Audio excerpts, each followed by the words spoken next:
Hello, everybody. Hello, hello, hello, and welcome to Run It Back, where we try to get things right the second time over. This is a very interesting draft. You'll actually notice right here at the top, we just got done with it. Our record did not pan out as expected. So I wanted to start off here with Pack 1, Pick 1. And you'll notice there's a couple of really good green cards. My eyes are instantly drawn to the Culvert Ambusher and the Topiary Panther. These are great cards to start your draft with. Of course, there's also even a Shock over here.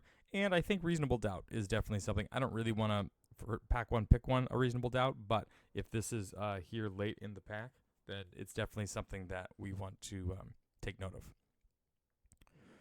We ended up taking the case of the Shattered Pact because there were some green cards we could wheel. Even wheeling this Extracted Confession probably felt pretty good. Even a Behind the Mask would be okay. And so we decided just to sort of stay open with the case of the Shattered Pact. Moving on to pick 2, you're going to notice a couple of things here. Double Red Herring, I think, is a pretty interesting thing to note. As well as we have the Night Drinker Moroi and Sanguine Savior. All kind of suggest that we're looking at black and or red. I'd be happy to wheel any of these cards, but in order to ensure that our fixing is here, as well as if we can make it with the case of the Shattered Pact, this is pretty easy to splash. Meaning if we ended up wanting to play black, red, and splash something else, or play one of those two colors splashing red or black, that all kind of worked out well. We ended up taking the Raucous Theater. This is where things started to get a little interesting, and we could take an Extracted Confession. We also could take one of these two red cards, which seems sort of okay. Even Sanguine Savior probably would be pretty good. But the Case File Auditor, I think, is the easily most powerful card in the pack, with the exception of maybe Reenact the Crime. But Reenact the Crime being triple blue is not something I was willing to splash. So we take the Case File Auditor. It works out well with the Case of the Shattered Pact, and seeing if we might be able to find it, trigger it again later. Overall, just seems like a good value pick. And now, in pick 4, I see an On the Job. I see a Griffin Tracker. These are cards that definitely are good to kind of pass up here with this. I also see a Person of Interest again. Even the Chase is On, I've had some pretty decent dealings with. But I do think by far and away the most efficient card throughout the entire pack is this Hard-Hitting Questions. And if you end up getting, particularly into green, 3-4 power for one mana. This to me is very similar to like a Shock, but also can end up being big later. It deals with morphs early, but also ends up dealing with bigger creatures later via Death Touch and or just having a large creature yourself. So we pick up the Hard-Hitting Question, and then we're kind of instantly rewarded. I'm noticing that they went this way, which is a perfectly fine late round pickup, but then also Crowd Control Warden plays well with the green and white card that we have. We do end up taking the case of the Trampled Garden because it also sort of solidifies us in green. We don't necessarily have to be in white, but it plays really well with the Case File Auditor, gives us a second case for the case of the Shattered Pact to go along with the Auditor itself. Moving on to pick 6, you'll see that there were two main options here for me, I think. Caught Red-Handed and Braggart really aren't where we want to be. I don't think Get a Leg Up is quite there. And so I'm mainly looking at the Nervous Gardener if I want more fixing, or the Culvert Ambusher. And I saw this Ambusher as a little bit of a sign here in pick 6 that I don't really need that much more fixing right now because I've got the Case File Auditor for my two cases, and I have the case of the Shattered Pact to pick up any sort of splash colors. So I ended up taking the Ambusher here just because it's a powerful card, and I do really like it. Moving on to pick 7, we did not wheel this one because it's only pick 7, but seeing a late Topiary Panther also felt really good. It is fixing, it works well with the Hard-Hitting Questions, and by this point, I'm pretty solidified into green. I don't know if this Raucous Theater is definitely going to be where we want to be at, but I do like where we're sitting so far. In pick 8, I saw this Slice from the Shadows, which is a very powerful card. It deals with your disguise creatures on 3. It also ends up being huge in combat. It can't be countered. I mean, it is a very good card. I did see the Reasonable Doubt, and if I look at both of these cards, we're going to be splashing one of them, and this to me is a easier splash because it is more impactful even later in the game. And then on the wheel, this is where we kind of see all the cards that end up getting picked, and we saw a Topiary Panther wheel, and I'm like, okay, great. We got two Topiary Panthers, picks 7 and 9. We could have taken this Crocodile, but I just think that having the Panthers for fixing and or late game bombs was great. We did get to end up picking up a Slime Against Humanity because I noticed one coming a couple later, and we might be able to wheel that. I think the number you want for slimes is 4. And we've got 2 now here at the end of the first pack, which means we might start taking them a little bit more. And then finally, pack 1, pick 13, we ended up getting this crowd control warden back, and I thought that was a very good reason to be in green-white. Did notably miss that they went this way, but that's okay. As we open up pack 2, Kellen instantly draws the eye. This case instantly draws the eye as well. And then we have this commercial district for any sort of potential continued splashing. As I look in this in hindsight, I do think maybe we wanted this case of the Gateway Express, or potentially the Insidious. I don't think we're doing the Insidious routes, but case the Gateway Express probably plays well with the case file auditor. The other 2 cases, this seems like it's pretty easily solvable, attacking with 3 things, and sort of just continues to solidify us in green-white. But we take the commercial district to see if we might be able to continue with our splash and meme with the case of the Shattered Pact. And that's when we kind of take a look here. And as I looked at Judith as a potential splash, I thought to myself, well, even if I have Judith, I have exactly 1 instant or sorcery, and it's the hard-hitting question. So I'm sure we're going to pick up a couple more. And I also know that we have this slice from the shadows, but it just wasn't enough to go green, white, splash, black, splash, red. And maybe I should have, because I see a galvanize here.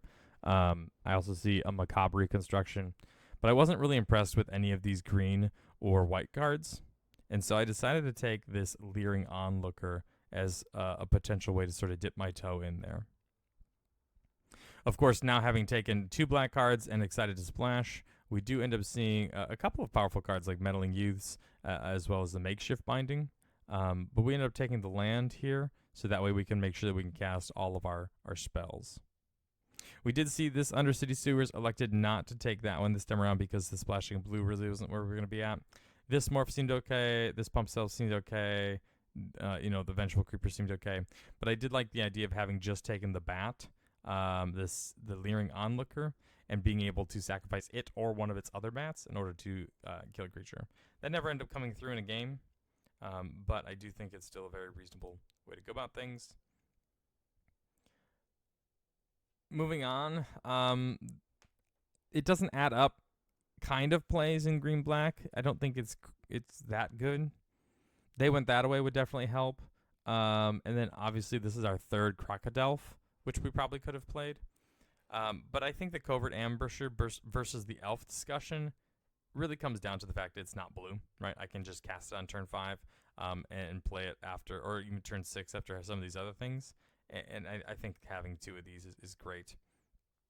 I was really happy with this pickup of the Hedge Whisperer. It ended up winning me, I think 2 different games, one in match 1, which we ended up winning, and one in match 3, which we ended up losing. But we have a lot of big things. It's pretty easy to get moving, and there's also a pretty good reason towards being able to repeat its effect, right? And after the 5/5 plant boar dies, then you should be able to resurrect another one, which makes it pretty good. So I liked that. And then I had a bunch of just okay cards. Defenestrated Phantom seems fine. Auspicious Arrival seems better in an aggressive deck. We picked the Karlov Watchdog just because it was a hate card against morphs. Saw another case file auditor here, which I thought was particularly good. I know we only have the 2 cases so far, but if that's going to be how it goes into pack 3, then we can really prioritize them. I really wasn't that interested in Defenestrated Phantom. I did think about the Tin Street Gossip, but if I was already playing black as my splash color, I know I had these 2 red cards. I just didn't really want to stretch the mana base for something I didn't know if we were going to be able to use or not. Griffin Tracker was a fine flyer. Route Farm, Mortipede all seems okay. I liked the Escape Tunnel to help with fixing, but also end up potentially getting through with some lethal, which I thought was particularly good. Moving on to pack 2, pick 10, we see a Branch of the Vitu-Ghazi amongst a couple of other just averagey cards. I really liked it for fixing. I really liked it for ramping because if you morph this on 3, you can flip it up and have quite a bit of mana the next turn. It's also a free blocker at one point, and even just making sure that you don't flood out. Branch of the Vitu-Ghazi seems like a perfectly fine pick 10 pick. Probably could have taken a Griffinot Tracker here. I've passed through quite a few of them, but I'd also never played with this card, and maybe if that's what we wanted to do, we picked that. We did see a very, very late Undercity Sewers, so we picked it up mainly for the wildcard purposes. But if in pack 3 we picked up something crazy in green-blue, then or white-blue or whatever, I figured that would be a good way to go. And then we saw and it doesn't add up, pack 2 per 13. We ended up playing this card, as we'll sort of go over the final deck in a bit. Opening up the next pool, I know we kept consistently kept talking about fixing, but I felt like we had quite a bit. I also felt like we had this Coerce to Kill on the table after our fixing we just received, but I thought this case of the Stashed Skeleton was a great pick. I thought this is something we absolutely wanted. We definitely wanted it with our case file auditors, our other cases. I thought this was just absolutely perfect. Moving on to pack 3, pick 2, we do see something like Fanatical Strength, another slime, for those of you interested in sliming, but this Greenbelt Radical is a great card. 4 mana, 4/4, perfectly fine. I'm not usually trying to cast it for that, but being able to pump your whole team at instant speed and flip over for 5/5 is excellent. So I like picking that up. I also saw another case of the Gateway Express here, but then when I looked down at my deck, I saw a Watchdog, which I was okay on. I saw On the Job, which I wasn't likely to play, and literally the 2 case file auditors. Now, I had this one white fixing over here, so that way, even if we played Crowd Control Warden in a green-black deck, I thought we'd be okay. And seeing Murder still on the board, I wanted to just take the Murder. I definitely see, in hindsight here, the Whipcracker seemed fine, the Soul Innervation seems fine as well, but I didn't think we were going to be exiling too many creatures from our graveyard, or removing them from our graveyard, so the Murder over the -4/-4, I think was where we wanted to be. So we picked the Murder. This is where we saw another Soul Innervation, as well as another Slime, with Slime count 4 over here. And then something like Repeat Offender or Unscrupulous Agent. These are a little bit more aggressive cards. Having it Analyze the Pollen was awesome. It was a tutor later in the game. It ended up winning us the game as well because we were able to tutor for this. We were playing an Alley Informant, the 3 mana 3/3 morph. An Alley Salient, excuse me. We tutored for that, we morphed it, and we undisguised it for lethal at one point, which was awesome. Notably, we still see a Torch the Witness here, which would have been a great card to splash, but I didn't think that that was really necessary, and I felt really confident in our black-green deck that we were making.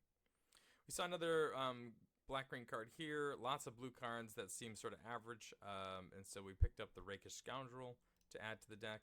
And then a top end in Glint Weaver I thought was particularly good with the It Doesn't Add Up we already have, as well as just gaining a bunch of life and solidifying things. We were continuing to add to our top end, which I was pretty happy with. Now, at this point, I also sort of cut all my white cards and noticed I was running a little thin. So I did take the Airtight Alibi because I thought for sure I would be able to play it. And this card actually showed out. It ended up saving us at least 3 different creatures throughout the game, and I was pretty happy with it as well. Pack 3, pick 9. Pack 3, pick 9. And this is the whole reason why I wanted to do the video. We ended up getting this Murder in Pack 3, pick 9, which I thought was absolutely ballistic. I thought it was just nuts getting a Murder Pack 3, pick 9. I was happy enough to get the Alley Salient. We ended up with a Murder here. I thought it was great. Ended up taking another Slime, taking another Alley Salient, and then sort of finishing out the draft here, which should bring us to our whole pool sort of looking like this in green, black, X. And then as we moved into the games, we ended up playing the Shadowy Backstreet mainly because we have the one singular Crowd Control Warden. And this is where we ended up. One thing to note, we never drew the case of the Stashed Skeleton, so that card I think was extremely powerful and really happy about it. But it just never showed up. I didn't mind the 1 planes. Running it back, I don't know if we would even play it, but I didn't mind it with the Escape Tunnel. And then, of course, both Topiary Panthers just to play the Crowd Control Warden. And then we also kept both of our case file auditors in the sideboard, mainly because I felt like these Alley Assailants were going to be very similar, and those were kind of the cards that we wanted. It played better with the Case of the Trampled Garden. Final thoughts, I think having this Case of the Shattered Pact was helpful, but I don't know if it was as impactful as we wanted to. But looking at our sideboard, unless we're going to start splashing more white cards or playing 3 Slime Against Humanities, I wasn't really sure what else we could bring in. All right, everybody, thank you so much for watching. I really appreciate it. We will see you next time on Run It Back.